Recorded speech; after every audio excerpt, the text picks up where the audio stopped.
everyone, welcome back to the Black Magic booth here at Podcast Movement 2024. I'm Indiana, this is Haley.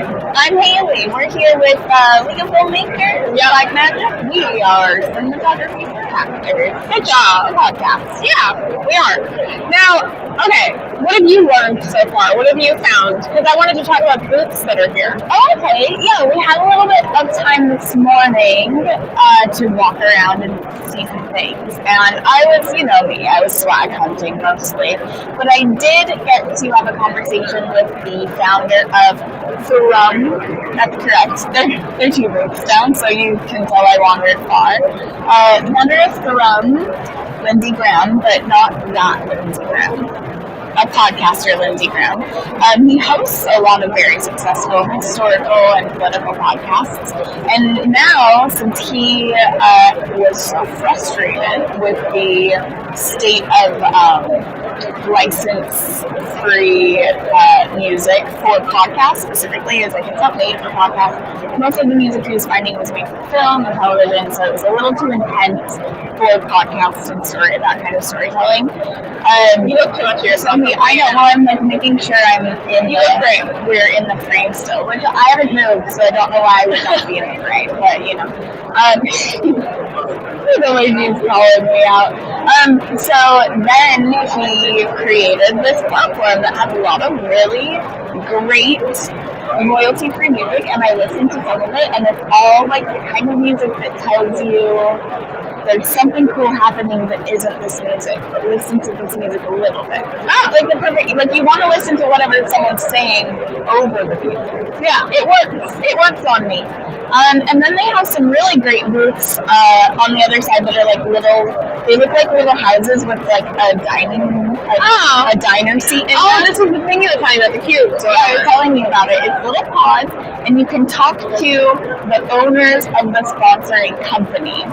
So like Playcast and Patreon and Kiosk. You can talk to not owners always, but like really high up execs of those companies about anything. They're like, yeah, you just sign up and you get a one-on-one, I think they're like 20 minutes with them. And I was like, that's amazing that they're making themselves so available to everybody here. Anyone can sign up. I wonder what we could talk to them about. Yeah, I guess it wasn't very busy yesterday when I was over there. I think people don't know. It's gotta take advantage. Yeah, and then where else did I go? The Libsyn booth we were at for a while. We really liked the team at Libsyn. They had great swag. And what else did I get? I got a pop socket from Pod. I did a quick loop. I did 20 minutes, and I went the opposite direction of Haley. And the most interesting one that I think Haley and I will have to evaluate when we get back is called Descript. And they have an AI little robot called Underlord. And what it helps you do is line edit your podcast. So as you highlight the words in the transcript and say you don't want that line anymore, it'll delete it in the video and audio track for you automatically. Wait, that's so instead of like normal video editing, if we know someone doesn't want something in there, we don't have to search for it. We look, then we delete it.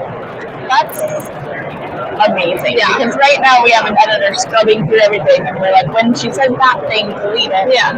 Which we could also, should we drop the name of another? Yeah. We're also helping our editor figure out how to use Strava to make that kind of thing faster, because you can search by keyword, but it's also not 100% ready to ship yet, so this is exciting. This is cool, and they have like a bunch of other like AI things, and there was something I added us to the wait list for, and I'm trying to figure out what it was. That was really cool. AI, I'll remember it. I'm a little tired today. We're finding a lot of really cool AI tools to do things that we've been using a lot of other tools to try to emulate, and they're all affordable. Yeah. Like this was like $12 for the entry, $20 for the month, and it's like pretty good. Then I went to Headliner, which was all about editing and pushing it out. So like free transcription once again, auto post to social media, upload entire back catalog to YouTube and text to video or text to image generation. Hello! We're on the live stream. Good. We're doing a little live stream. Yeah, Haley, go for it. We are here with the Legal Filmmakers. Do you want to come on in? We're doing a live stream. Yeah. Let's see your guys. Let me grab John. He's at the booth. Hold on. What's the booth? John, come here. You know, I learned about black market design. From John really quickly. There we go. We're doing double duty today. Everyone's working so hard at this podcast. Headliner is cool. It helps you. It actually is like ad revenue platform builder with hosting. So it pays you 10 cents per listen rather than per minute, which is like what I think always like beta companies do, because I remember when I was a beta teacher on Skillshare, they used to pay $1 a student. Now they pay like 0.00007 cents a minute listen. And I feel like this is because they're new, and eventually they'll probably change the model to be like worse. So get in now. Is that if you mark something exclusive on Headliner? Maybe.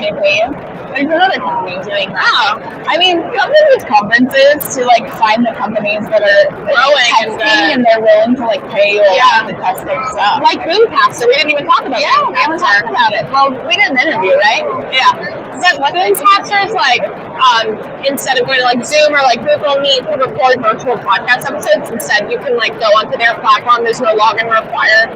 You open up a session and you can use your own branding and logos and coloring, and it saves in their cloud 4K video. So even if your internet like screws up, you're still able to get without glitches and like pixelations. It's not a word. Pixelated. Then I went to Blue Dot Sessions, and they focus on big podcasts mostly, but they have some introductory stuff, but they focus on like subtle storytelling music that can play below the podcast. So instead of like so instead of like swelling music or something that feels really intense, this is like an alternative. And they gave us a key for a USB for us to check out some of their library. Is this a USB free music? Yeah.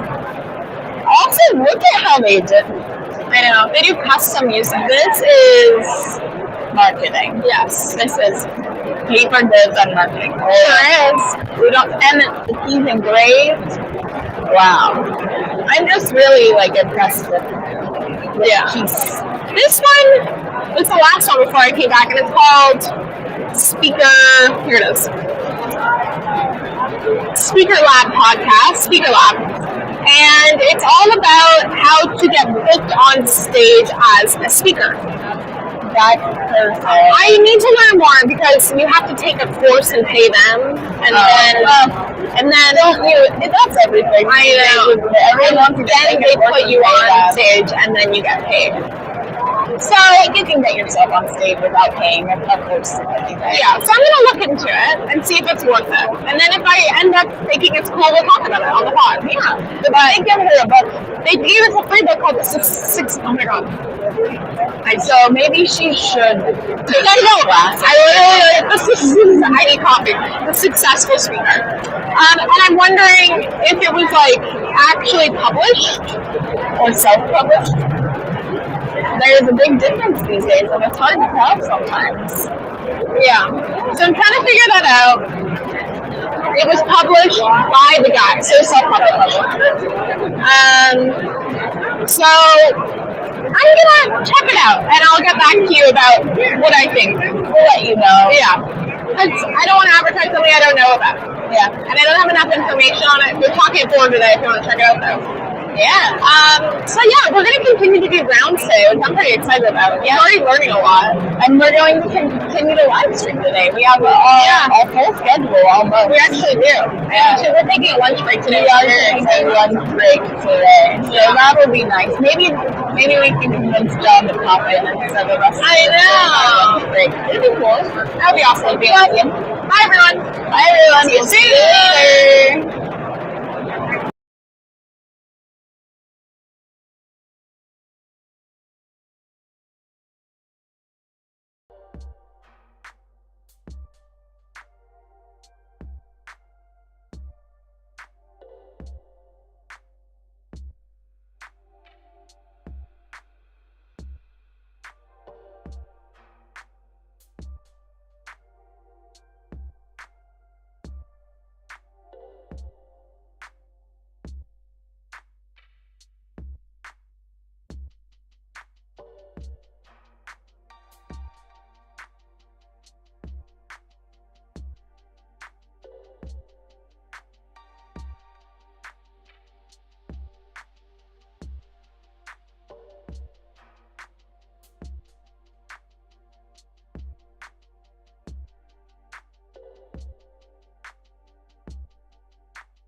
bring our voices up, and then I'm going to bring the music down. And here we are. Hi, everybody. It's Haley Room Cinematography for Actors podcast here with Legal Filmmakers my God. and Black Magic. What's up? You're done. What? Before we get started, we're going to talk about our podcast setup. We're using full Black Magic workflow. We're very grateful Black Magic gave us this booth to live stream from. We're also using Hollyland Mark Max Labs, which have been a dream to use. So thank you so much, Hollyland, for getting those for us. And our lenses are now Sigma lenses, which we know we love a good Sigma lens. I'm seated here with Dr. Terry. What's your last name again? Gingrass. Gingrass. And you are a doctor, right? Yeah. Yeah, because Clinical your psychologist. podcast is Dr. G, right? That's it. Okay, so Dr. Terry Gingrass, will you tell me the name of your show?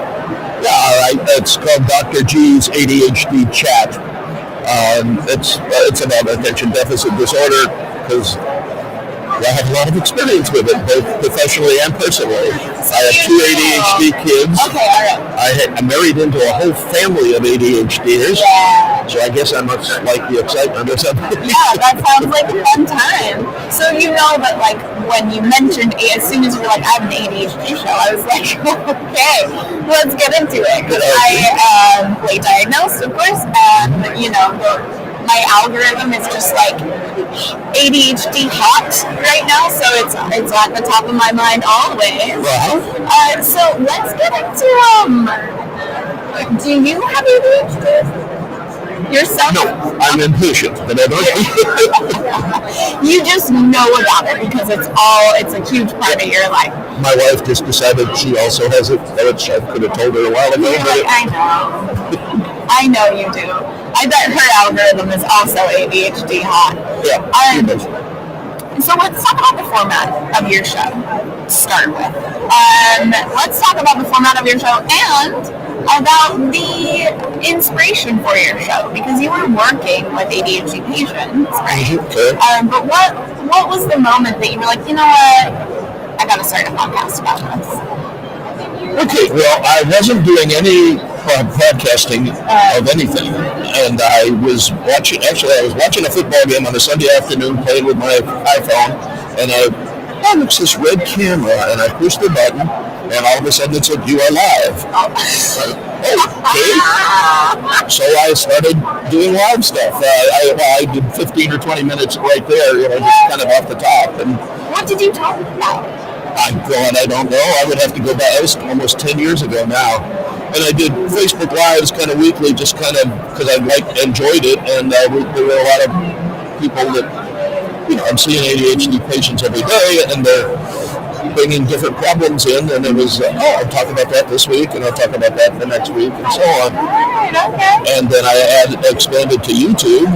Yeah. Which I could kick myself for because I should have done it earlier. Well, we all do that. We're like, what, YouTube? What? And it turns out YouTube is where it's at. Yeah, and then from there, when my host the software program started saying, "Hey, you can do podcasts here," I said, "Oh, okay," because I've been thinking about it for a long time, but the tech stuff I wasn't sure if I wanted to take that on. Yeah. Just really no tech stuff now. Yeah. It's bare bones kind of technology. I love it. The quality comes out pretty well. Yeah. So what is your workflow? What gear are you using to shoot your podcast and edit and things like that? Oh God, let's see. I have Apple computer, ATR 2100 microphone. Nice. I just plug that in and go. You're just going right onto your laptop. Yes, ma'am. Into iMovie, into like an audio. I'm using StreamYard right now. StreamYard. Yeah. Okay, great. And from there, when I finish the show, I then do all the stuff I hate doing, which is I separate the audio from the video streams and download it to a hard drive, and then I take it, the audio, and I download it on the podcast portion of Kajabi. Kajabi. Yeah, and it's worked out beautifully, except that I hate doing it because it's all that tech stuff. But then the video goes to YouTube, correct? Yeah. Are you putting your podcast on YouTube? Yes, ma'am. Okay. It's there on Facebook and it's there on YouTube. Okay, good. After kicking yourself for not starting YouTube, I would have been amazed if you were only uploading the audio. Oh yeah, no, the YouTube has been very there's a bigger audience there than there is in other places, and I get more interaction with those, and a lot of those folks have been really good for suggesting. You keep talking about compensatory strategies for executive problems. What do you mean? So I did like 6 or 7 episodes on different compensatory strategies. Give me a quick introduction to compensatory strategies. What does compensatory even mean? Well, you got something that you naturally don't do very well or something. So like working memory. Okay, working memory is just kind of the etch-a-sketch part of memory. It's just I just need to remember that. I won't bother writing it down, and then 10 minutes later you've totally forgotten. Okay, so and like with ADHD, like kids are talking about particularly, but adults as well, you need to externalize the executive functions. That is, put it out there. Write it down, or put it on the board, or use a sticky note. Anything to just you'll see it again. Exactly. Yeah. So that's a strategy, a compensatory strategy. That's a compensatory strategy. Yeah. What's another compensatory strategy? Oh, there are bunches of them. Let's see. One would be how to slow yourself down when you're revving too high. Okay, and that's just basically learning some sort of relaxation training or meditation or whatever that will slow you down. Do you have a favorite? Well, the quickest one to teach is breathing focus. Yeah. The problem with that is that's also the hardest one to actually do. It is, yeah. Okay. The easiest one is probably what's called Jacobsonian progressive muscle relaxation, which is a mouthful, but all it means is that you take a certain number of muscle groups and you just tense, hold, and then let go. And you immediately feel and if you do enough of it, the whole procedure is 18 different muscle groups or so, and it takes about a half hour. But you can, once you do that and get some expertise, I guess, you can do just 1 or 2, just your whole upper body, just and then let go. Wow. And that's a signal. Your brain will make it a habit, basically. Every time I do this, the brain will kick in your relaxation response. Yeah. So now that you know all of these strategies and you have all of these tools to help ADHDers, is your family happy to hear about them from you and learn from you and implement them in their own lives? Are you able to help your family? Are they willing to accept that? Absolutely not. Yeah. I just got back from a family gathering for about a week at the beach, and they've been dealing. Most of them, the older ones especially, have been dealing with it so long that they don't want any advice about anything because they figured out how to make it work. Yeah. And there are some people who do. They've figured out how to compensate on their own, and more power to them. Yeah. Some people. Oh my God, you need to see your friendly neighborhood psychiatrist and get on medication immediately, or you're going to end up in jail. Yeah, there are those severities. And there are some folks who have a lesser, because ADHD is normally distributed. That is, you can have a little bit of it, or you get the whole shooting match. And if you got some of it at the lower end of things, compensatory strategies may be all you need to use. And depending on that, also knowing the compensatory strategies, but also putting yourself in the right place. Yeah. ADHDers typically do not want to be accountants or do the number thing or have to fill out forms all day or check that somebody else filled them out all day. Or they think that they do want that because it seems like understanding to do that would be a cool thing to know, but actually learning to do it is miserable. Yeah. The ADHD, the major problem is with ADHD is that it's not an attention problem; it's a control of attention problem. Yeah. The way that even the brain of an ADHD person is slightly different in that there are more connectors. So you're getting more input, more information's coming in all the time, and It's so much. Like this environment right now is a definite challenge if you have ADHD. Going on in this room, for sure. Sorry. Yeah. So, let's talk about this conference. You come to this conference as a person with the show to learn some things. Is there anything really cool that you've seen on the floor that you're excited about? Well, this,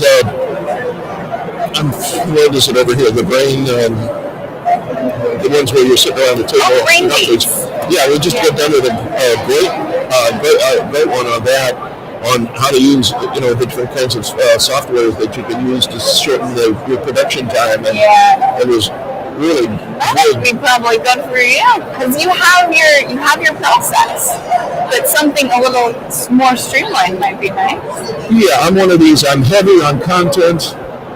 Technology, not so much. Right. Yeah. Well, that's good. So it's doing you good to be here. Yeah, it is. Yeah, sounds cool. Well, you just closed your notebook. I'm going to ask you to open it again because I want you to tell everyone how we find you. You told us what the show is called, but reiterate. And where is it? And, Okay, on YouTube it's Terry Gingras 6169. Everywhere else it's Terry Gingras PhD .com /podcast /dr -g -s -ADHD and there's usually an underline. And the show's name, Dr. G's ADHD Chat. And that's probably easier to look for if you just that's true. put that into a search bar. I had to go back and research all that because I don't know. Well, it has been a pleasure chatting with you. Thank you so much for coming and sitting and doing a live stream for everybody. Thank you. It's been a fun interview. Bye, everyone. We'll see you soon. And then I'm going to bring the music up so it feels a little bit, like when you're newscasting, and then I'm going to mute up.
cool.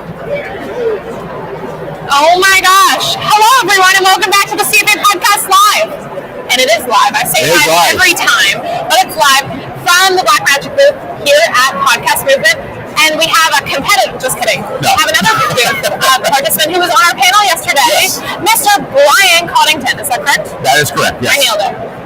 How you doing? I'm good. Yeah. Good. This is great. I love your little setup here. Well, you have the coolest. Talk about your booth because it's huge. They have some virtual, they have some LED panels, virtual production world vibes, and he shot all of the content that's on it. Yes. So I'm the video editor and designer at Libsyn. So I help manage our YouTube channel, and yes, I did design our motion graphics that were on our Gigantor screen. Yes. Which has been it's amazing. I didn't think it was going to be that big. Aww, that's but man, it's always nice. And we've got a lot of compliments about how big it is and the awesome graphics in there. So it's great for me as someone who works in After Effects and builds these motion graphics that see it displayed and people appreciate it. And you have a lot of team members this year. Yep. We have a good bit of team members. We have our marketing team. We have our Libsyn Ads team is here as well. Toronto, one of the dudes I met yesterday. Bob's awesome. I love seeing him. What do we need? Oh yeah, sure. Be right back. Be right back, John says. Be right back.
I got in trouble, guys.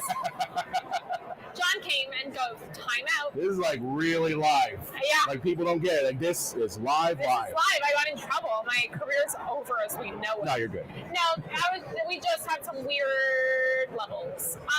But let's chat. Yeah. So, okay, I met someone from Toronto. Yep, that's Bob. He's Bob. He's cool. You're Brian. Yep. You live in an old home that's awesome. Yes, I do. Can you talk about it? I live in an over 100-year-old house in Pittsburgh, and I do a movie podcast, and I love movies, especially horror films. And when we did a pre-talk, everyone was like, wow, what was that? I'm in Darkness over in the background. Is there another horror? I'm like, yes, it's all decorated with horror movie posters. What did you think of Longlegs? I haven't seen Longlegs. Everyone's been telling me to see it because they said it's like Nicolas Cage in his most creepiest, and I'm like, he's done a lot of creepy. Yeah, it's just eerie. Really? It's eerie. It haunts you. Me and my boyfriend went, and then after I was like, I'm gonna have nightmares. Not even nightmares as a kid, but nightmares where it's psychological, really? where just something's off. And he was like, I'm gonna be fine. And he woke up in the morning, he was like, you're right, I had nightmares all night, because it just leaves you unsettled. I think I read that Nicolas Cage said he won't play serial killers anymore. Why? Because of that movie. Really? Yes. Because it just freaked him out so much. It was too much for him. I think I read Is it based on a true story? I don't know about that. I haven't seen it, so I can't really say yes, it was based on true events or not. But no, I honestly I haven't seen a lot of new movies. So you do a lot of Dude, it's great. Masterpiece. Absolute masterpiece. Sound design, cinematography, acting, story. And I'm someone who loved the David Lynch version. I was blown away when Dune Part 1 came out. Dune 2. Oh my God. Masterpiece. It's one of the rare movies that, because I see a lot of movies. Yeah. It's one of the rare ones where I literally left the theater and was like, I need to go right back in the theater to watch it again. I get it. It was like you're sitting through the movie and you know it's a masterpiece and you know what you're witnessing for the first time, something you'll never witness for the first time again. Absolutely true. That's wild. Yeah. So, okay, what is the scariest movie you've ever seen?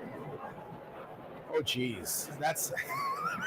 We're coming in with a hot question. Here's a little side tip about me. Horror movies don't scare me. Okay. Because I make them. Right. So I make short horror films. What do you think that sort of thing. would scare me?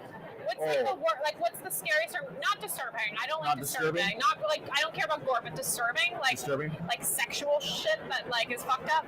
But like I don't know what our rating is on this. I was gonna say I love how you're like go.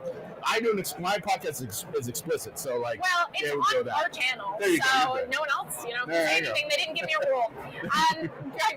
John's gonna come over and give me time out again. No. What would scare me? Not disturbing like Hostage or whatever it's called. Okay. Hostel. Well, I hate that movie. Yeah, I don't like that. I'm not a fan of torture porn. The twist. I don't like torture porn. I like the twist though that she's rich and she bids on her own life and everyone. Yeah. Whatever. Anyway. Yeah. I mean, for me, my two favorites, I always go back to them. Are Hellraiser. From 1987. Which I haven't seen. You need to see that. I know, because I love Cabin in the Woods, and that comes up.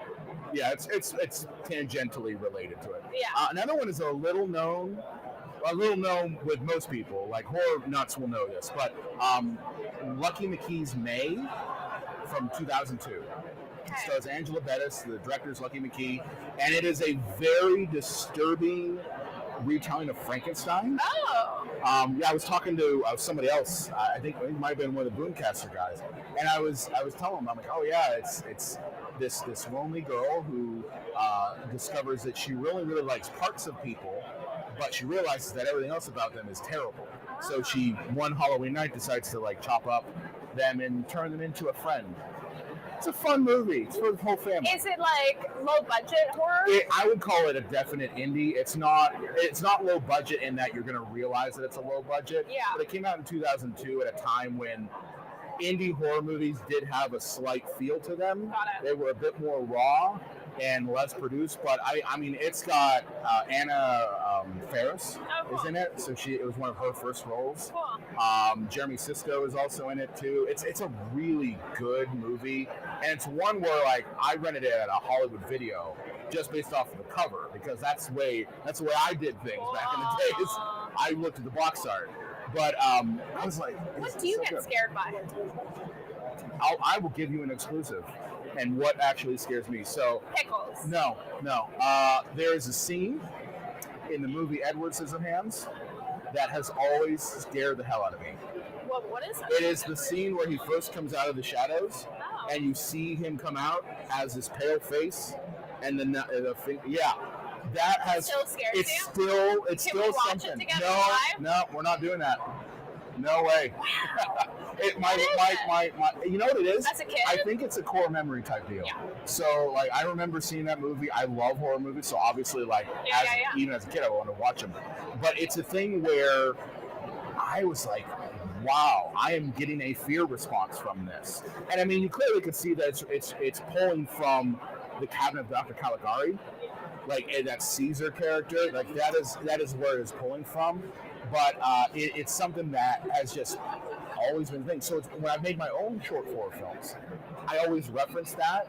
And even in grad school, I referenced that particular image in a film because I'm like, well, if it scares me, then what is it going to do to somebody else? Okay, that's amazing. I love that. The funniest shit that happened is Haley's my co-founder who's off to the side, and I recently wanted to go see Twister because I love the original. Oh yeah, I was like, great. it looks like in the trailer made it look like it was shot like the 90s, like it's like an OG shooting way, and it was, I think, very close to it. So I was like, Haley, will you go see Twister with me? Yeah. And she's like, I'm definitely afraid of tornadoes. And I was like, oh. And she's like, since I was a kid, I even forced my parents to build a tornado shelter in our backyard because I was so afraid. Was it a real tornado shelter? Real tornado It wasn't shelter. like, hey, let's get the couch cushions out? No, built underground. Oh, wow. They dug, and they still have a tornado shelter in the backyard because Haley was so petrified. Wow. And I think it's because she said one of her substitute teachers said that her sister died because a tornado came through the town and ripped open her stomach. And Haley was so young that she just thought, I don't want a tornado to happen. She was in Utah. No. Tornadoes don't really happen. No, not in Utah. Yeah, so she was so afraid. So I then went to the studio one day, and I got there early, and I played wind sounds. And Haley walked in, and she started like, and I was Did you do that on purpose? Yes, but I did it because I was like... And she's still your friend? Yeah. Okay. She's a good one. But I was like, you are actually that afraid. Wow. Like, I didn't believe it. It wasn't to test her. It was more like, how afraid is she? You know, like, is she like, haha, like, that's scary, turn it off? Or is it like a... And so she started to be like, what is that sound? And she's like, unsettled. Yeah. But tornadoes scare her. I have a friend that is deathly afraid of clowns. Oh, yeah. And I worked with her at a Halloween store one year, like at a Spirit. Why did she work at a Spirit? Well, because we both had shared interest in horror movies. Okay, and got it. so she's still a friend of mine, and I just remember, like, whenever we were doing the stock of the Halloween store, like, you always have to go back in and restock the stuff, she would be like, Brian, I can't go to the clown section. And I'm like, you're joking. Yeah. You're not. Did you put really. a mask on? No, because I'm not a jerk. No, I am. I'm very much a No, jerk. but it was something I'm like, oh wow, you really are terrified of clowns. That's wild. But yeah, people's Even fears. happy clowns. Any clown. What if she watched The Joker? It's half clown. It's I don't think that would be a problem. I think it's more or less like the Pennywise style clown. Oh, yeah. You know what I mean? Which is scary. Which is terrifying. Balloons popping too are not But, great. yeah. Wow, that is so interesting. So, okay, what's next for the podcast? Tell me about it. For my podcast, I mean, we are on YouTube. We're trying to grow our YouTube presence there. You had some traction recently. I have on had some YouTube. traction. Yes. I played around with a lot of different strategies, and it's something where my podcast was audio only up until December of last year. Which is wild to me, because as someone with a cinematography background, when we started, I was like, there always has to be a video element. And then I'm realizing by being at this convention that a lot of people are like, I don't want to go to video. And it's so obvious for me, but not so, and it's just a wild world that we live in, because I'm like, why wouldn't you? It's so easy. Well, I think the thing is you have to understand that podcasters, by their very nature, I think they're introverted people. Right. I'm considering myself an introvert extrovert. Except for this conference where you have to be on. Well, that's what I'm saying. Yeah. It's like when you're around people that have a shared interest, have a commonality. You can be more extroverted because there's common experiences there. But I think that people who have never really been on camera, or maybe they're really comfortable just talking to a microphone, it takes a little bit of that fear out of it, that you can express yourself, you can talk about things and subjects that maybe you wouldn't want to have your face associated with, right? Yep. And I think that is something that's been constant since the birth of podcasting. And I mean, for me, I got into it as a filmmaker. Like, I was a filmmaker, and I was like, podcasts are a great way to gain an audience as an indie filmmaker and tell them, like, hey, I've got this new movie I'm working on. Hey, I'd love for you to help me crowdsource it, or I'd love for you to go to the premiere, or I'd love for you to do all the swag for it. Like, that's the sort of thing I thought about it from a standpoint of. But majority of podcasters don't think that way. They're just like, I have thoughts, I have ideas, I want to get them out and to develop a community around it, and not necessarily associated with a face or that. But it's a thing now that it's just the evolution of this medium that video has to be in it. Yeah. And I'm a convert in that I've seen both sides of it, and I really think that video can differentiate you from other people who maybe are in your niche. Different way to connect with your community too. It is, and it's just a thing where, like, YouTube has there's an audience for anything on YouTube. Yeah, definitely. So might as well reach that audience in the way that they want to consume it. Yes. Now, what number of downloads is considered a popular podcast? That's a hard question to answer, because I think it depends on your niche. And it depends on how big that niche is, and how wide that niche is, and how narrow the niche is. I mean, you could have a podcast that maybe is about, fly fishing in Denver, right? Specifically, fly fishing in Denver. And, for you, getting 500 downloads after a month is success. Right? For me, I am in a very massive niche. I talk about movies. How many other channels are out there? So, I mean, for me, I know my competition is all over the place. Yeah. So that is why, for me, I'm okay if I get 1,000 views on YouTube. Yeah. Because I know I'm never going to compete with, say, the Red Letter Medias or, any of these other YouTubers that have been doing this longer than I have. But I look at it in terms of like, if I can get a portion of that audience and I can build off of it and I can still bring in people to hear my perspective on movies, then that's a win. I'm not doing this for monetization's sake. No. It's more or less like I started doing the podcast more as a form of therapy. Yeah. To talk about. You're like, please let me talk about horror movies with somebody all the time. I talk about all types of movies, but it's a thing where, I think we all have opinions about pop culture and about movies and music and things like that. So I wanted to just express my points. And you love Mia Goth? I have a love-hate relationship with her. Like, what's the hate part? Well, like I think I was reading that she wasn't too nice on set to someone. Yeah, allegedly. I think it was on Maxine. Bummer. Yeah, but I love her as an actress. She is one of those. She's almost like what a Hollywood star is now. Like, yeah. Of that. Like someone you just watch and you're like. Well, she's a modern day scream queen. Absolutely, modern day scream queen. And she's so good in the cool one, the one where they make the twins. That one was weird.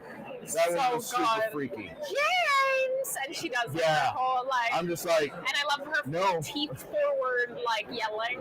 I just think it's so iconic. Have you seen pictures of her and Shia LaBeouf in like a Target? No. It's very funny because Shia LaBeouf looks like he just rose out of bed and Mia Goth's right next to him. He's like, this is just wacky, bizarre. Wild. Wacky, they're bizarre. baby now. Yeah. So cool. Yeah. Well, we'll end it on Mia Goth's iconic. Ryan, thank you so much. Thank right you. here, buddy. It's been and we'll a pleasure. see you guys soon. I want to come by the Libsyn booth and learn more about Libsyn. We're celebrating 20 years in podcasting today. We got a little birthday thing. What time? All day? Well, I think it might have just wrapped up, but pop over. It's okay. Pop over. No, okay, it's all right. Pop over because we have cookies and stuff there still. I'm gonna come back with you. Absolutely. Let's do it. All Everyone right. have to go Bye. to Libsyn. Yay!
telling you all day, so you know. I'm here with League of Filmmakers, a cinematography for actors podcast, and we're so grateful to Blackmagic for giving us this booth to kind of do whatever we want from. We're showcasing our full Blackmagic workflow. 3 cameras, let's show. Here's 1, here's 2. Well, that was 2. This is 3. There it is. That was fun. I'm here with Zeth. Hi. Hi. And I Thanks just for having me. met you.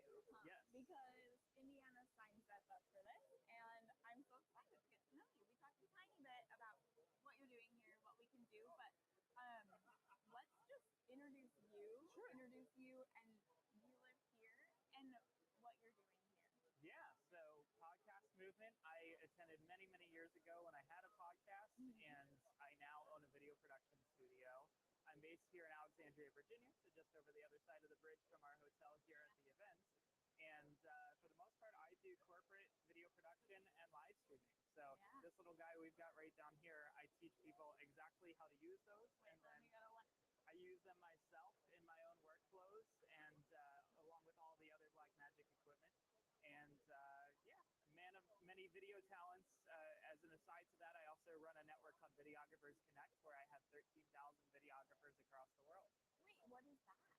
So it originally started in just a house, a couple guys eating lunch, talking business, learning the video business world.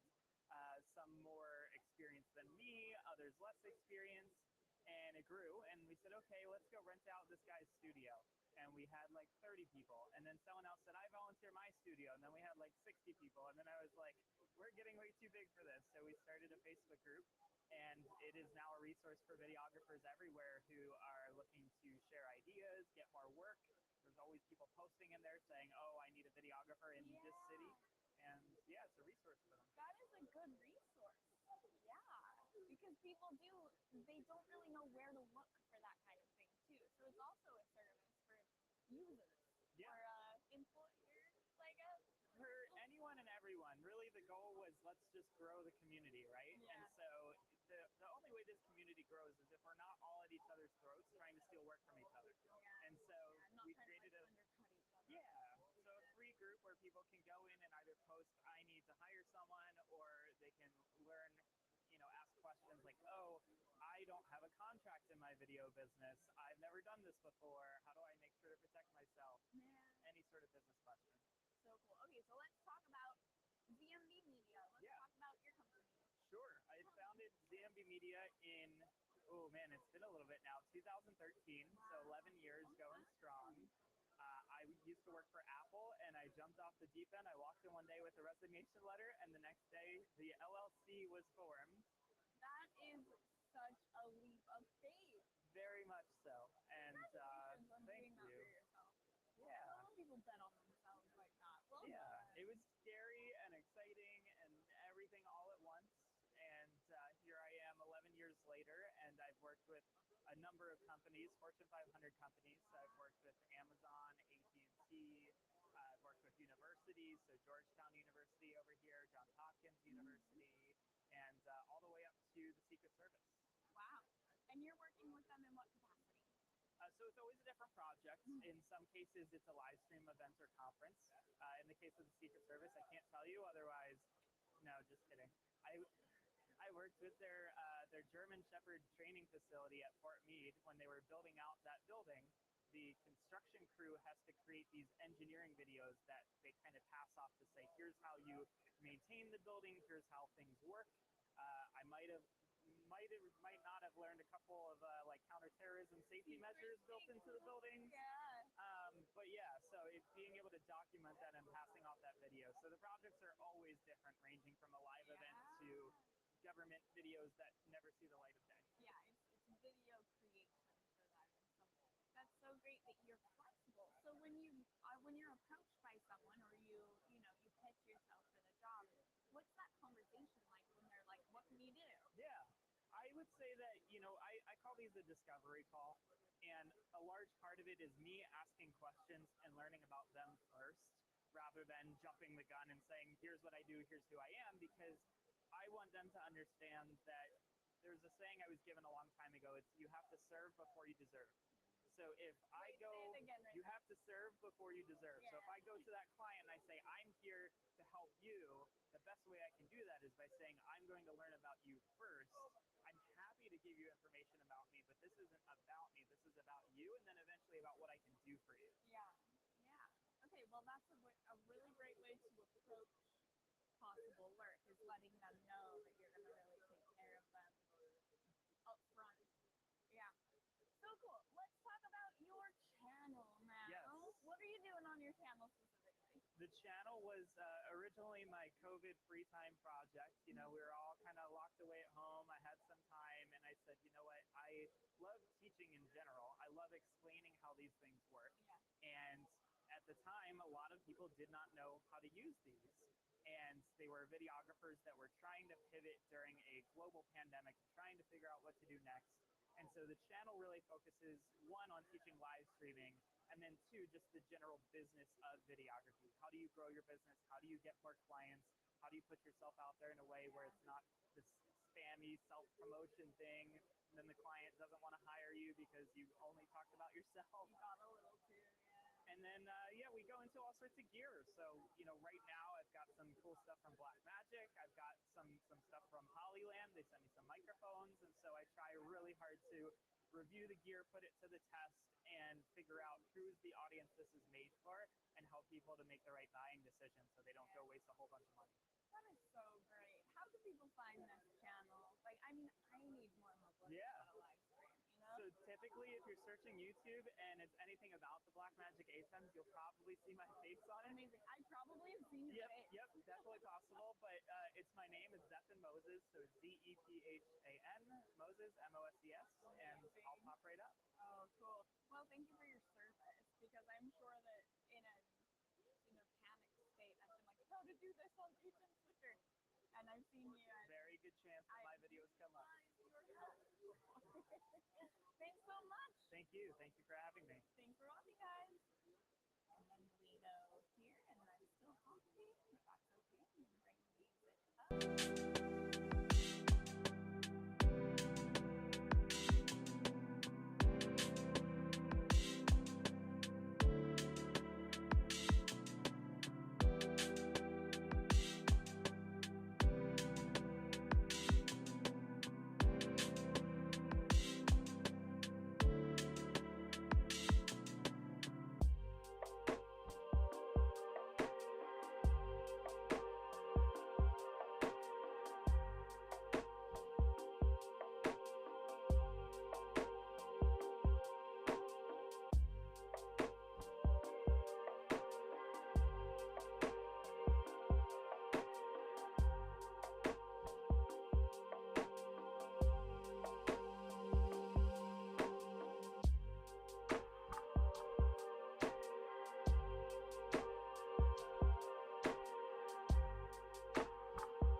Now, hi.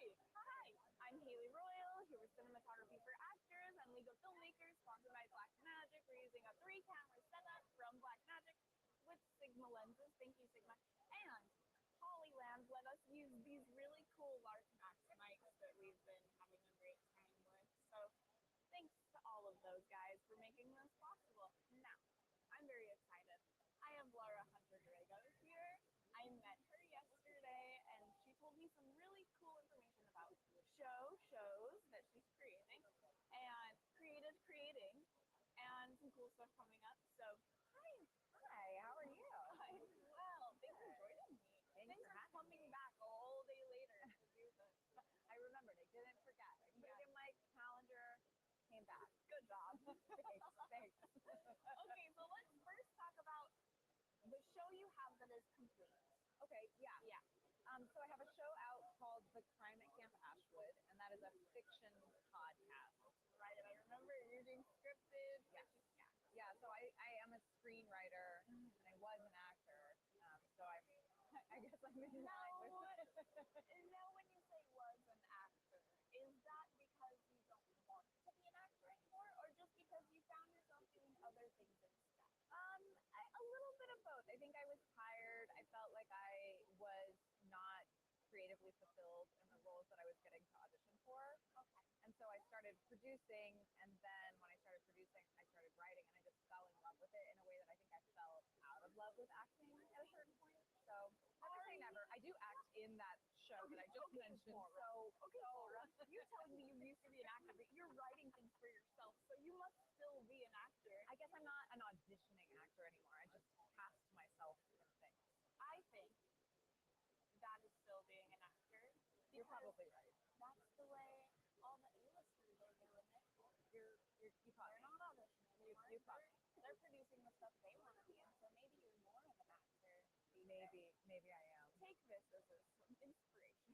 If you were an Make actor, your own you think, thing. just because you're not auditioning, maybe you're not an actor anymore. You're an actor. Okay. Laura Hunter-Drago is an actor. Thank you. Okay. Thank you. I appreciate that. But you're proactive. You're producing, you're writing. Now you have the show that you finished, and I got distracted. So let's continue talking about that. So the show is a murder mystery set at a summer camp in Asheville, North Carolina. It's like kind of, I would say, like Pretty Little Liars meets Veronica Mars sort of vibe. Cool. You're into this. Yeah. Check it out. Yeah. 12 episodes, and we won the Austin Film Festival Fiction Podcast Award last year. Congratulations. So you know it's good. You know you should spend your time listening to it. Thank you. Okay, so that's finished. Yeah. And I mean, you still, I'm sure, are getting like listens and downloads. Definitely. What was there fall off, or has it maintained?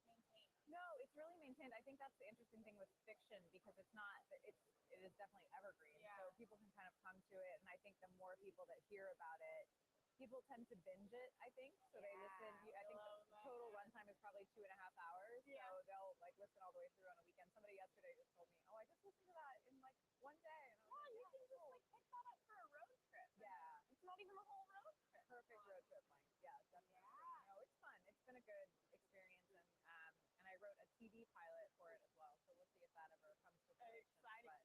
And you'll be in that too. No, I won't be in that. Why? No. That's where I draw the line. I think I'm voiceover maybe only these days. Still an actor. Okay. True. Okay. True. So, what can you tell us about the new thing you're creating? Or can we just say there's something coming? Well, I do have another show that's out. Okay. Called St. Mary's School for Children with a Stigmata. It's a long title. Also a cool title. Yeah, it's kind of like Wednesday. It's set at a Catholic girls' boarding school for girls that have the stigmata. I did not write that one, but I Girls produced that it. have the stigmata. Yes, yeah. All of them have it? Yes, you get sent to the school only if you have it. For anyone who doesn't know what the stigmata is, it is a thing in art and Christian history. The stigmata is where Christ was, The wound had or was said to have nails through his hands. And so it's those wounds. So there are girls in this story. Are they born with it? Do they wake up with it? Yes, it's like a lifelong affliction, and so their parents don't know how to deal with it, and they're also considered to be very special in the community, so they get sent away. It's like there's 3 girls in the school. It's very small. This is a captivating story. I'm in. So that's finished as well. The first season of that is out. We're waiting. The writer is going to work on the second season. Multiple seasons. We're going to be back with that one for sure. How is this a rude? I'm sitting here at a podcast conference and I'm wondering, is it a rude question to say how many downloads you have? Like, what's your listenership like? Because it's varied across all the people here, and I just spoke to some people who they're like, I feel a little overwhelmed because there are a lot of people who are talking big game about their podcast, and their company saying, we'll help you go from 3,000 listeners to 300,000 listeners. And they're like, we have 30 downloads a week, which I think is still good. Like, if you have a consistent listenership of anything, you're still impacting people. I agree. So now I'm like, should I even ask that question? No, you can. I'm dumb. I'm happy to answer. Looking? Like, We between the 2 shows have about 100,000 downloads. okay, so people love it. And people are coming back. I think a lot of people that listened to St. Mary's then jumped over and listened to Ashwood because we're the same. Right. They're like, what else do they have? I'm dying for the next thing. Yeah. I mean, Great sign. I think the other thing about fiction is usually if someone listens to the first 2 episodes, they're going to finish the series. So you're going to get them for the whole run of it, which is nice. Yeah, that's great. So you live in Ventura? LA, Santa Clarita. Santa Clarita. North. A little bit north. But not too far. No, not too far. Okay, and then you were getting disappointed with acting, you became a writer, and then what was the decision to do podcast instead of, like, making a short film and then doing a festival route? What was that decision? Well, funnily enough, so my production partner and I that have worked on both the podcasts, and we, back in like 2016, we started doing our first feature film. We released that in 2020. It was a long process. We loved it. It was great, but it was a lot of work, and it came out in 2020, and we were both like, we can't make another movie right now. It's too complicated. Like, what can we do? And she had written a short film that was St. Mary's School for Children with Stigmata to make it as a film. And I said, I'm hearing all this stuff about podcasts. Like, what if we kind of like reworked the structure of the story, gave it a little bit more of a narrator vibe, and made it a fiction podcast? And it just ended up being really great. It's so rewarding as a writer because it's the time from the idea to the writing to actually like having the finished product is not very long. So we both kind of fell in love with just like the whole process. Being able to hear it and have it and be like, this is a whole complete thing. Totally, because when I write screenplays, I often never get to hear the actor. I mean, until somebody wants to make it, you're not hearing it read aloud, and it's just so exciting to have actors. We fully cast these and stuff, so it's great to work with other people. Oh, good. I want to talk to you about casting. Yeah. I spoke to someone yesterday who was saying she hired a casting director for her also scripted nonfiction. And or fiction. What's the difference? Fiction is fake. Yeah, but I think you can say scripted too. There's a little bit of a it's been so long since I've been in English class. Stories, not real life stories. And she was saying that she had to train her casting director kind of because it was much different. Her casting director had only worked in film and television, and also it's slightly different to cast a podcast than it is to cast let's start over. It's slightly different to cast a podcast than it is to cast voiceover for a cartoon. Yeah. Did you find that? Were there things that you felt you had to tweak about casting or certain things you were looking for when you were finding talent? So I have done several internships as a casting assistant early on as an actor to kind of learn about the other side. The world, And so I cast these myself. The biggest thing for us is because everybody records remotely in their own space, is that even if I love somebody for a part, if their equipment and audio sound and stuff is not up to what we need, then I can't cast them. So that's the biggest thing for me. Yeah. But I mean, a lot of the time about your gear. I've been shocked, like the number of submissions that we've gotten every time we put anything out. People are really excited about it, and because we're doing it remotely, we have a lot of people even from like we have a girl in Croatia who is one of the voices. And that's great because one of the big things you have to watch out for is is not having two people that sound similar, so the audience can like distinguish. We can tell who's talking. Yes, yeah. So if somebody has an accent, that's great. Like, Wow. love that. Okay, so you need a little bit of like a regional thing or your own thing that makes your voice. Yeah. Oh, I had a boyfriend once who called it an idealect. I love that. Like it's a dialect that identifies Yes. you, and it's not necessarily like regional or anything. Sure. Yeah, it can just be Idealect. kind of like a quirky sound to Yeah. your voice. Yeah, or like a little something. thing. I love that. Yeah, idealect. I'm stealing that. From I don't know if it's boyfriend. real or if he made it up, but I'm sure he's fine with us spreading it. I've never ever heard it before, so Yeah, good word. cool. So, yeah, let's tell everyone to find those shows. Where can they find those shows? Tell this camera. Where everybody can find you and your shows. Okay, so you can find me on laurahunterdrago.com. I'm pretty much Laura Hunter Drago on all the Instagram, social media stuff. The You Climate got your Camp. marketing materials correct. Yes, I had to. Well, yeah, I've had to. When I got married, I had to add the Drago to my URL. Yeah. You know, the whole thing. But yeah, the climatecampashwood.com is also a thing, so you can find that there, and then you can search for either of those shows on any of the platforms. And she has something exciting coming up, but we're not going to tell you anything else. So keep an eye. Yeah, keep an eye out. Yeah, subscribe, and we'll tell you about it when I can. Yeah, it's so exciting. Laura Hunter Drago, writer, producer, director, casting director, and still an actor. I love Thank you it. so much for joining me. Thank you. Bye, Thanks for having everybody. me. Thanks Bye. for watching.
Mr. Tom himself, co-founder Mr. of Tom. Buzzsprout, Mr. Tom Rossi. Rossi.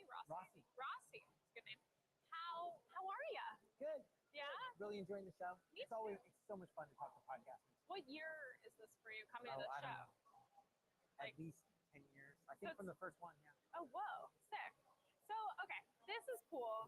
Originally, you were the only founder. Then you brought on a partner who had great ideas. And then Buzzsprout was the one of the many ideas you had that really took off in, what was it, 2012, you said? When it really started to take off. Yeah. Yeah, it was about the time the iPhone, Serial, like that's when podcasting took off. When podcasting took off, Buzzsprout was in the right place. Yeah. But originally when we started the company, it was more to do client services work, and then we kind of pivoted into building products. Yeah. And at that point, I partnered up with my partner Kevin, Yes. and he really was the one that drove the podcasting because he was an Apple guy and I was a Microsoft guy. Oh, cool. Yeah, and so I learned. Yeah. Now you had a talk today. What was the title of the talk? What was it about? The talk today was about understanding statistics. Nice. Like understanding your podcast statistics, but really, I feel like most of it is about what not to do with stats because so many people, I talk to podcasters and it just sucks the life out of them. Right. They start their podcast and they're so focused on the content, what they're going to talk about, and they love it. But then as they start to grow, they start obsessing over the numbers. Right. And all of a sudden, 100 downloads on an episode. Yeah. When they first started, they were like, "Oh, that's amazing!" And now they're like, "Why? Why am I not getting up there?" Yeah. You And know? why do I only have 100? Right. It's like, okay, That's a nice amount of people it's 100 listening to you. people. Yeah. Well, we were in that Brain session date together, the Yeah. brain date together, and there was somebody with the grief podcast. Yes. And okay, if you've impacted the lives of 100 people by helping them, you're right, like Work if through those grief. people were in Yeah. front of you, you'd be like, "This is amazing." Yes. But the Totally. problem is you look at these statistics and it can suck the life out of you. Yeah. So I try to take an angle of what's a healthy way Yeah. to interact with your stats. What would be like maybe the 3-5 biggest takeaways from that talk for people who weren't able to go? Yeah, I think it's the what I was talking about of like what does success look like? Don't let success for your podcast be dictated by the number of downloads. Right? Because if you do, then that's not really something, I mean, you can control it to a certain degree, but that's probably not why you got into Right. Totally. podcasting. So not letting it define your success. Yeah. One of the things that we highlighted a lot this year that I haven't before was engagement on video podcasts versus audio podcasts. Right. Where I think there's a lot of confusion in the industry right now, where there's a lot of audio podcasters who are like, I record in my closet and I don't ever put my face out I'm there. not gonna show that. Yeah, I'm not gonna show that. Like, but I'm being told left and right that I have to do a video version of my podcast. Yeah. And so one of the things that I highlighted was just how different video engagement in video is so different than engagement in audio. Right. You can create 45 minutes of compelling audio with the tools that you have available on a low budget. You can create 45 minutes of engaging audio that competes with the best. Yeah. Competes with NPR, competes with Audible. You can't create 45 minutes of compelling video that Yeah. competes with Hulu. Yeah. Like not on a budget. Totally. Yeah. Yes. And so, exactly. anyways, trying to make that point of don't let other people, put that monkey on your back of like, I have to go do this thing. Right. Now, for Buzzsprout, we use Buzzsprout. We like Buzzsprout. We love Great. co-host AI. Good. What would you say is like the biggest thing that took off at Buzzsprout that you were either surprised about or like really excited about? Oh, I mean, we were very excited. When we first started it, we would joke that wouldn't it be great if this was our biggest product? But, we had to, what we would do is we used to call it spinning plates. I'm working on project management software. I'm working on content management software. And then, let's spend some time on Buzzsprout. And that was the fun part, but it never paid the bills. It was always the other products. And so when podcasting started to take off, Buzzsprout was positioned really well because it was designed to be the simplest way, right? We want to make it as simple as possible for somebody to be able to just to get their audio out to the world. And we wanted to remove any barriers, any complexities to be able to make that happen. So when podcasting took off, we captured the lion's share of those new podcasters because it was so easy. And with the directories that are available to sign up on Buzzsprout with, Would you recommend everyone sign up to all of the directories on offer, or would you ever recommend against that? It depends. I would say overall everyone should be in every directory. Got it. We have a podcast called Buzzcast, which is about the podcasting industry. Cool. And that podcast particularly we don't put on Spotify, but that's a bit of a statement about podcasting. Of like we want the open ecosystem of podcasting. Got it. And Spotify, wants, understandably, I mean it's profitable. They want to close podcasting down and be a closed ecosystem. And so because of that, Buzzcast isn't on Spotify, but every other podcast I would recommend. Yeah. You're like, is it Willie Nelson who was the one that took himself off Spotify because he didn't want his music on there because he didn't believe in them anymore when they were paying artists? That was like 3 or 5 years ago. Remember that was Taylor Swift until they renegotiated. Yeah. Yes, yeah. So I got it. That's awesome. Yeah, I'm cool. I'm hip. I know Taylor Swift. You're Willie Nelson. You threw out Willie Nelson. Yeah. Like, oh, he's an old guy. He's gonna know Willie Nelson. No, I love Jackson Brown and like Willie Nelson, Bob Dylan and stuff. I just think I'm more, the medium That sounds like mainstream. Willie Nelson though, doesn't it? Yeah. Like he would do that. Yeah, it does. Okay. With Buzzsprout, where are you guys headed? What's next? What are you excited about?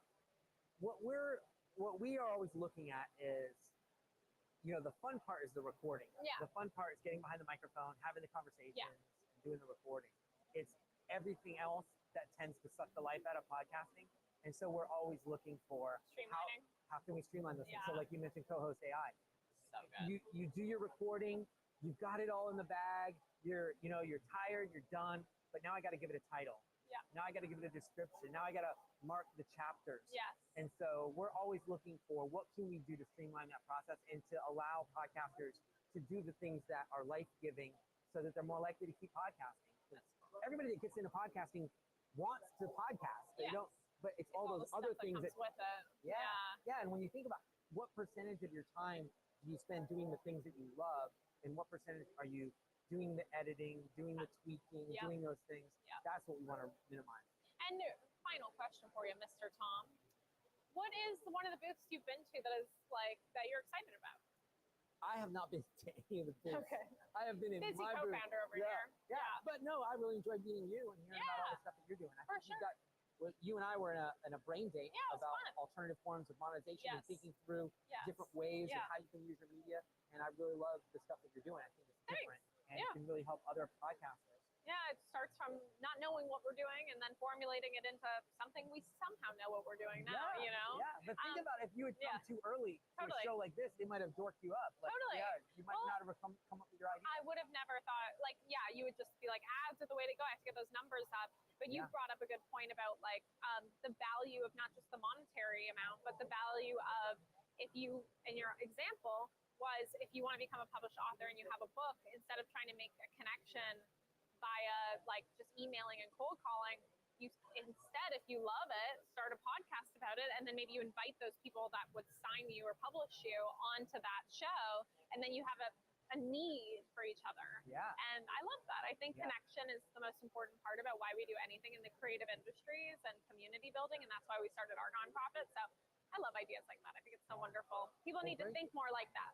Yeah, definitely. Well, and I think they think that way when they start. Yeah. But then events like this can suck the life out Or of it. ads, you need 10,000 before we talk. And then you're like, well, I guess I'm not a mature podcast because I don't have 10,000. Yeah. Right? And stuff like that where you're like, no, that's not what it means. Yeah, exactly. But Mr. Tom, thank you so much. Thanks for having me. I'm so excited. Everyone check out Buzzsprout. We like Buzzsprout a lot. Co-host AI is rocking it. I love it. And we can't wait to grow with you guys. So thank you so much. Yeah, great. Thanks for having me. Bye, everyone. Bye. Great.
you another new friend who we found on the floor. Actually, I met Amy. I haven't even met you yet. Yeah.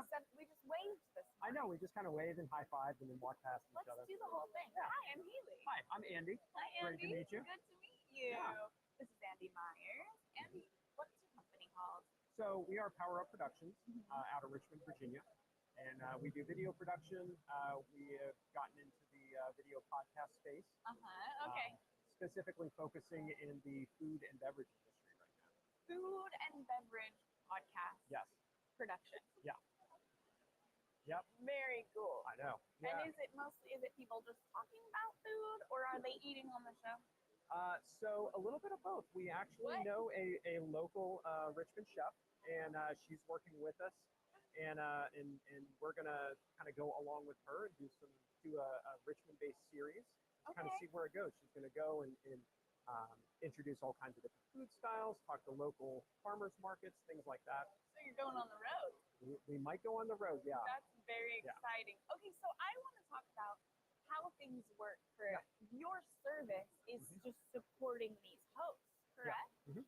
So that's a lot of work that they don't have to do. As a host myself, I'm kind of doing it. I think you think when you have a podcast, you have to do it all by yourself. Yeah. And now there are companies like yours that you can contract to help you do all the stuff you don't want to be doing. Right. Exactly. So if someone's coming to you, are they bringing an idea and pitching you, or are they coming and asking for service and you'll kind of take any show on? It could be a little bit of both.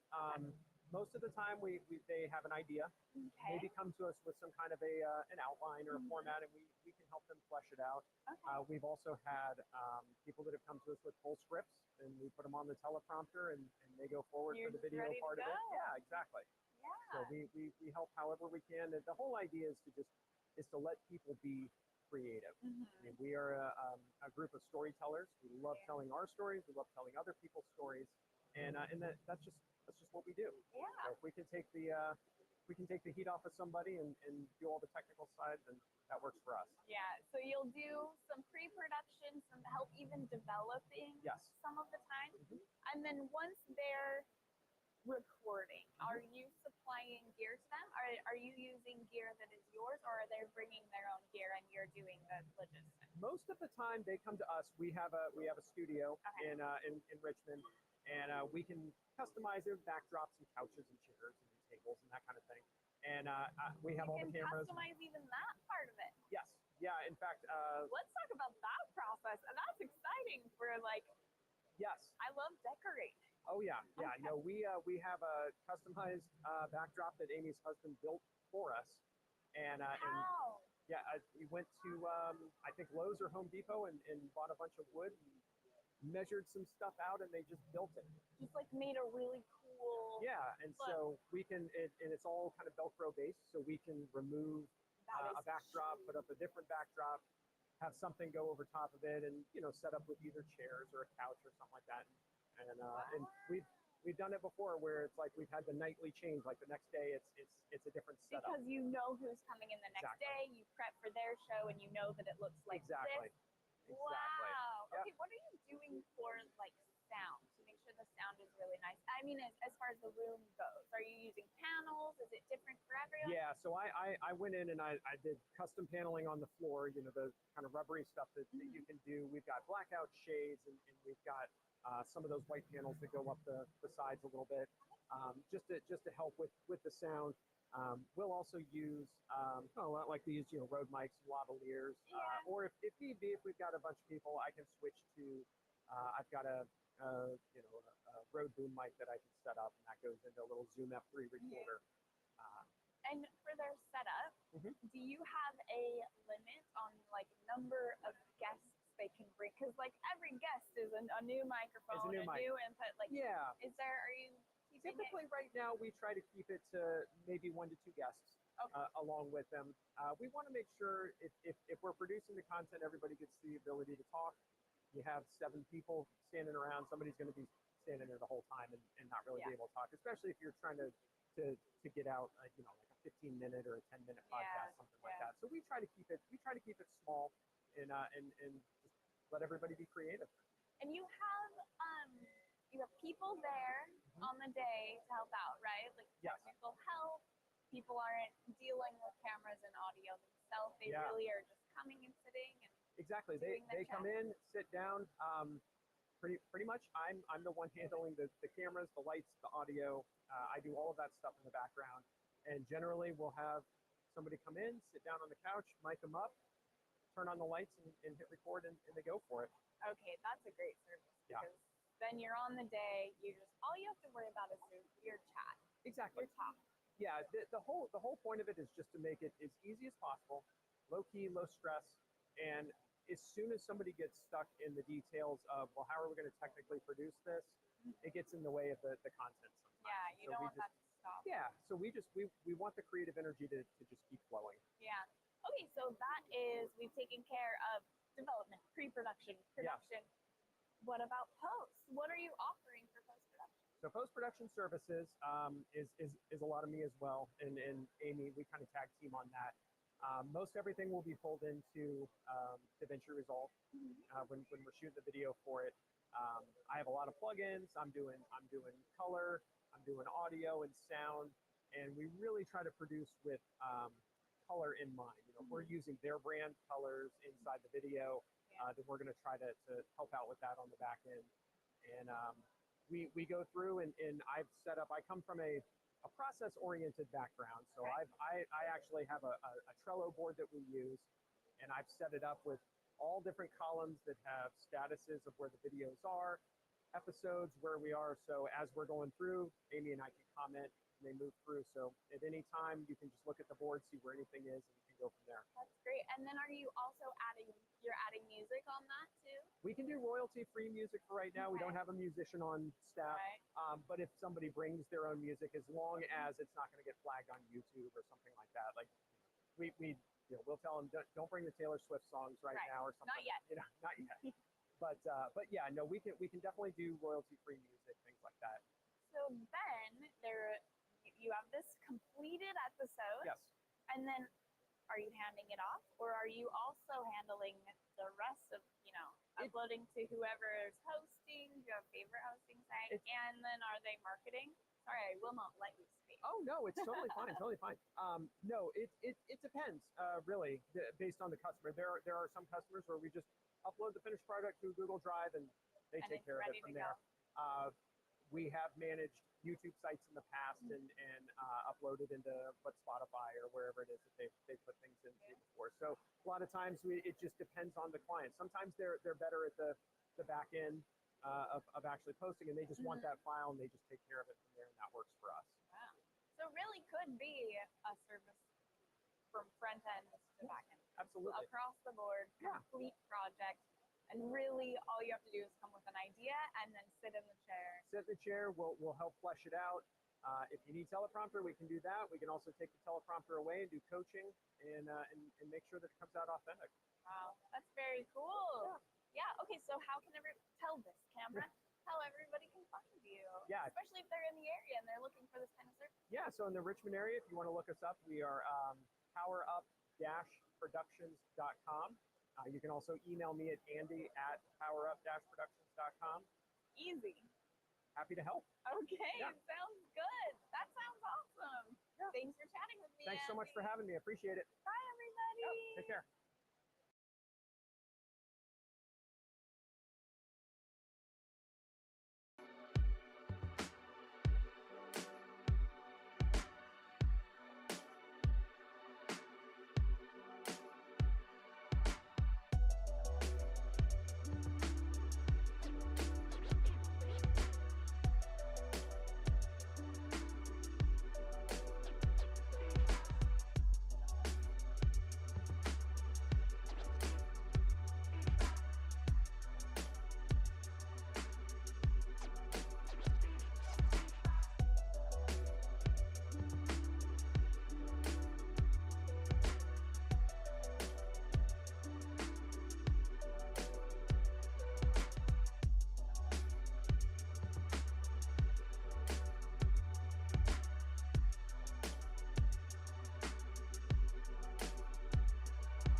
Hi.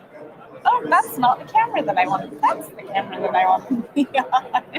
So we have multiple cameras. Mm-hmm. That one's yours. I'll switch. There we go. Yep, got it. Yeah. Hi, everybody. It's me, Ailey Royal from Cinematography for Actors with League of Filmmakers, and we have a full Black Magic setup today that we're so happy about. Thank you, Black Magic Design. Sigma lenses, thank you very much, Sigma. And Hollyland let us use these fantastic lav mics. They've been great. Thank you, Hollyland. I'm going to take this off because I can tell it's rubbing on my mic, and that's going to be very annoying for anybody who may be watching or watch later. I'm sitting here with Lindsay Graham. Hi, Lindsay. Hi, how are you? I'm doing well. We want to make sure everyone knows that it's not that Lindsay. No, I have to make that clarification often. Not that Lindsay Graham. It's like my byline now. That's funny. Yeah, just in case you're worried, not that Lindsay Graham. Although I'm sure maybe he'd show up here. No. You don't think so? I think he's got other things to do. Okay, but you are a history/political podcaster. Yeah, I've got quite a few podcasts. Some of them often touch on politics, so history is kind of where I live. Yeah. Is that something that you have loved forever? Is it something that you love at all? Is it something you love and that's why you do it? Well, no, to that last point, that's not the case. I podcast because I love audio. Okay. So that's how I came into this. But and I had an opportunity to start with a history podcast. Thankfully, it is an interest of mine, but the abiding interest was audio. And I see. so I think it's just the best of two worlds. You know, two great flavors that taste great together. Yeah. Have you tried other subject material, or did you just start with that and that's kind of what took off? And Yeah, that's what my niche, my brand started kind of building around history. You know, we have other shows. We have, I don't host this one, but I created it and produced it, American Criminal. But that's still a history or true crime sort of thing. So a history of truth. Wait, a true crime history. tell them. It's a true crime history show. So that sounds cool. Yeah, I mean, and we dig into super well-known episodes like the Menendez murders from the 80s, but we go farther back. Our most recent season was on Georgia Tann, who is responsible for modernizing American adoptions, but she did so by stealing other people's babies. Stealing children. Yeah. Okay, I gotta listen to that. That sounds very interesting. I will listen to that. So you're here though, not because you're a podcaster. I mean, kind of by way of having been a podcaster, right. You saw a white space and decided to fill it. Yep. Tell us about Thrum. So Thrum is my newest venture. It is a podcast, music library for podcasts. Having done this, my shows are narrative storytelling experiences, and they're scored underneath 45 minutes of music, wall to wall. Yeah. And that's very hard to find. Is that common to see podcasts that are scored, or is that kind of a specialty thing that you decided you wanted to have? It's not common. Yeah. One, I think it's hard to do. Uh-huh. And two, I think it's certainly in an interview setting, it's not necessary. Right. But I wanted to do it. I thought it was a more cinematic, immersive experience. Mm-hmm. It's a different type of listening. Yeah. And I added, it adds an additional level of evocative, storytelling richness to it. So for those people who do want to add an underscore to their narrative, we developed a system to assist with that. It was really hard to find ready-made music, so we composed it for our own uses. And yesterday was our day. A team of composers composing? Yeah, I have a full-time composer, and so but I call it a system. Yeah. Because it's a little different. Every single one of our songs is in the same key or tempo. I liken it to a Lego kit of music, because you could take this song and build on it, and it just clicks together. Uh-huh. And it gives you a very custom scored feel with pre-recorded library music. Right. Very adaptable. And when you say every single one of your songs, you mean across the board? Like you had every single multiple, one. when I was looking, you had multiple different kind of genres, I guess. There was like exposition and Right. what were the other ones? So that's another thing. We organize by narrative By function. narrative function. So you don't That is so cool. Is that something that you made up, like narrative function being Well, yeah, something you've created? I guess so, because Okay. that's what I ended up wanting Yeah. when I'm scoring my own podcast. Like, this is a moment of excitement. You know, our hero's being chased. Yes. So I needed something that conveys action. Uh-huh. And then there's tension, and there's resolution, and there's exposition, and there's, you know. So after doing this for years, you kind of like, these are the categories of the building blocks of storytelling. Yeah. And so And- across all of those narrative functions, everything is in the same key and same tempo. Tempo, Because did you say? same tempo too. Same tempo. I mean, at least complementary. We break out every once in a while, yeah. but and it's not, and it has different feels. There's a halftime feel, a double time feel, a triple feel. Yeah. So it's a lot more varied Serves than the narrative. Yeah. Yeah. But the point is, how do I get out of this mood, an action mood, Uh-huh. into something else really fast without having a hard time editing? Yeah. And so that's why it's the same key and the same tempo, because I can just crossfade from one to the other, and it's almost seamless. Yeah. Yeah. Very cool. Okay, so the platform, once you're sold on the platform, Right. as I am, how do you get in there? How do Well, you yeah. use it? It's a subscription service, web-based subscription service, and so depending on how large your project is, we've got 3 different pricing tiers. It starts at $29 a month, and you would need an active subscription while you're publishing your project. So if you pause it or stop and you come to the end of your project, there's no requirement to keep subscribing. Your license is perpetual. Right, I see. And once you have an active subscription, you have unlimited downloads, access to the entire library, and this for podcasts, social media, YouTube, pretty much anything other than TV or film. Very cool. So now I bet you are using Thrum on all of your own projects. We eat our correct? own dog food. Yes. Yeah. So is there a concern about podcasts, since everything is in the same tone and not the same tone, the same tempo and this in the same key? Is there a concern ever that all podcasts will start to sound the same? I've you never been worried concerned. about Like the volume of music we have now is 10 to 20 times that I've ever had before. And I look back at all my years of podcasting across several different shows since 2018, and I used a much smaller subset of music, Yeah. and it worked then for years, For multiple for shows. multiple shows. And now it's even larger and better. So I don't think that's a concern. Additionally, every track has a main mix, an alternate mix, a reduced mix, all the stems. So the variations You are can get enormous. in there and actually change. There's a lot more to what you're saying, I guess, is there's a lot more to music than just the key and the tempo. Yeah. Musicians hate me now for even asking that question. It's a good question. So, Lindsay, how can we find it? How can we get signed up? How can we use it? The website is thrum.audio. That's THRUMM.audio. And or find me anywhere. I'm on Threads most of the time now. Threads. Yes. Well, I was. It's working. Something happened at Twitter, and Threads is working. but yeah, thrum.audio is the place to be. Amazing. Okay, thank you so much for Thank you. chatting with I me. So enjoyed this. good to meet you. Say goodbye. Bye. Bye. We've never done it to that camera.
Awesome.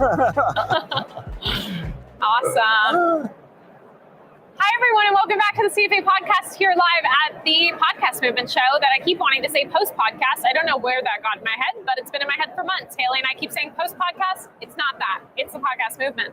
It's our first year being here. We're having a great time. Got to meet Steve, who's joining us, Steve Black. And we were on a panel together the other day. Yeah. And it was fun. That was a great panel. We started the show. We it was opened the first one. Yeah, we opened it. That was really some cool information about video for podcasters. I agree. You sailed over here. Yeah, we sailed up. Can you tell me about it? Yeah, we have a boat in Dahlgren, which is right under the 301 bridge that crosses the Potomac. Okay. We live in Richmond. So we brought our sailboat up, came up the Potomac, ran aground in Woodbridge. Okay. And then floated off that when the tide came up. Okay. And stayed the night in Woodbridge, and then from Woodbridge we came up to National Harbor. And where are you parked? Where are you anchored? Right in the National Harbor, right behind the hotel here. That's so cool. Yeah, it's a lot more fun staying on the boat than it is staying in the hotel. I can only imagine. Right. That sounds awesome. How much are you sailing? As much as possible. Do you normally live on the sailboat? No, we lived on a different boat for a little over a year. Okay. And then circumstances made us have to move back ashore. Oh, wow. But now we just travel on the boat. We're just getting started because we actually like fall sailing where it's cooler and not as humid and hot, and you don't have all the thunderstorms and things. Right. So really, this is our first big trip this year, and then we'll probably sail the Chesapeake all the way through early November. That's awesome. Yeah. Lots of spiders on boats, right? Not that I know of. Oh, I once saw a video where this guy just had millions of spiders living in his boat, and I didn't understand why. So I'm glad you could dispel that myth for me. Not on my boat. Good. Steve, tell us about what you do. I'm a podcast. My company does podcast production and marketing for independent podcasters. I'm an audio engineer, sound designer, mixer. I've been in the audio business, coming from television for 30 years. Wow. And I made the move from audio for TV into podcasting about 5 years ago. Okay.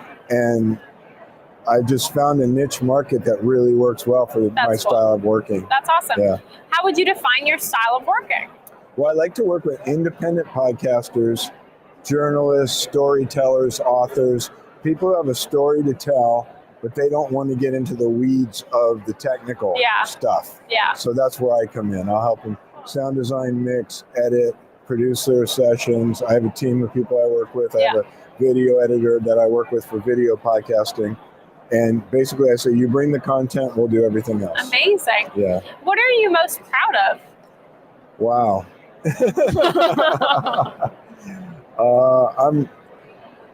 I try all the work that I do.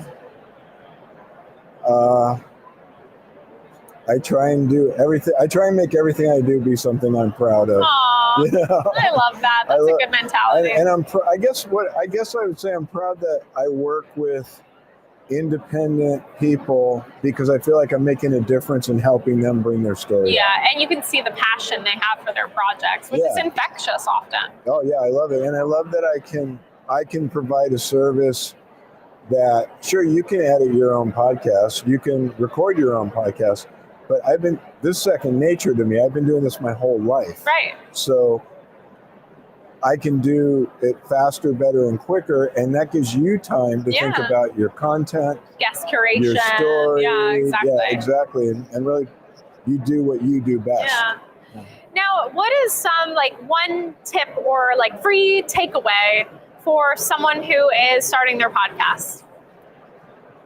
Invest in decent audio equipment. Your sound is really important. And if you're doing video, invest in a decent 4K. It can be a webcam, but get a 4K webcam or better, or a DSLR camera, because you're competing with people who sound like NPR and they sound like Sirius XM.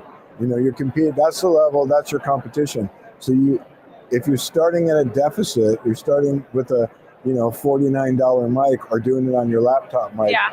you have a long way to go to get there. Yeah. And you can buy really high quality,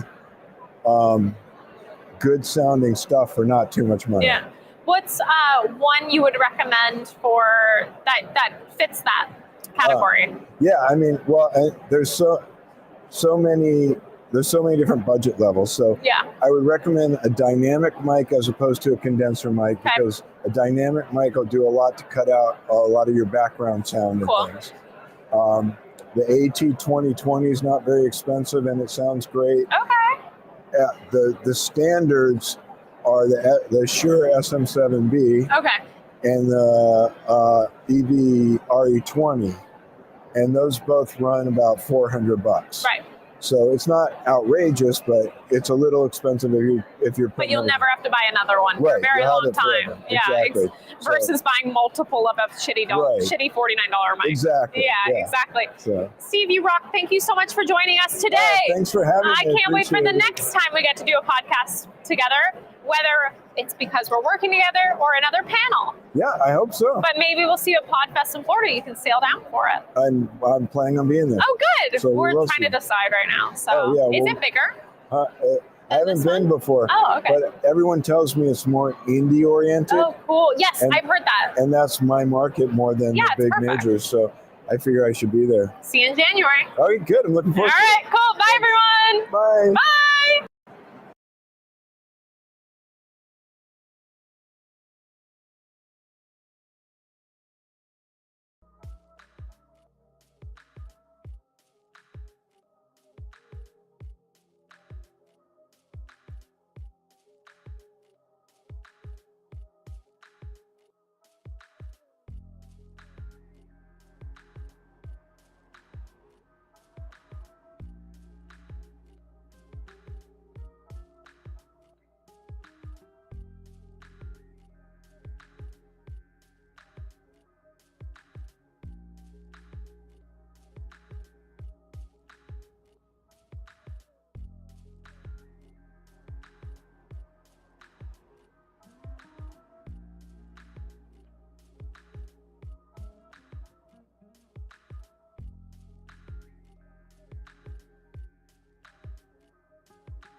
Oh.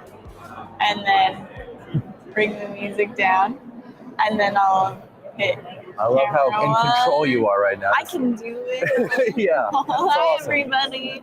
It's Haley from Cinematography for Actors for our final interview of the day. Did you know that? I did not know that. You're our last one. I'm honored. Yeah.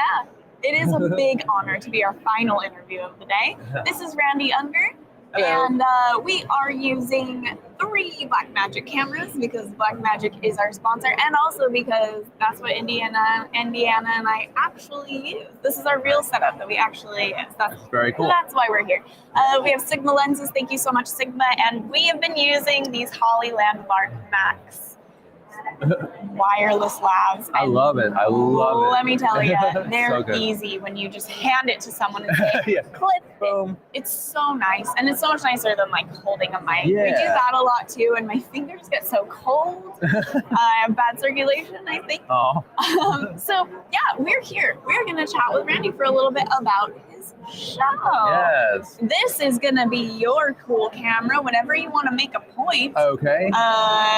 I'll catch it. I'll catch Okay. it for you. I'm getting Sure. really good at this. Okay. So I'll be like, I'll watch you, and when you're ready to make a point, I'll hit it. Work your magic, please. We'll see Yeah, how we okay. do. Good. Okay, so what's your show called? So it is Unger the Radar. My name is Randy Unger, film critic and host out of New York City. And every week I review new films, old films, kind of like compare and contrast type of thing. Mm-hmm. And I also interview actors and filmmakers. Okay, cool. Yeah. Okay, so I want to talk about Yeah. then what is your decision-making process for this format? Because if you are comparing and contrasting, it's always 2 films? Yeah. Okay. Typically, yeah. How are you picking those 2 films? So basically, an example, this week's episode, we're reviewing Trap, okay? It's a new M. Night Shyamalan thriller.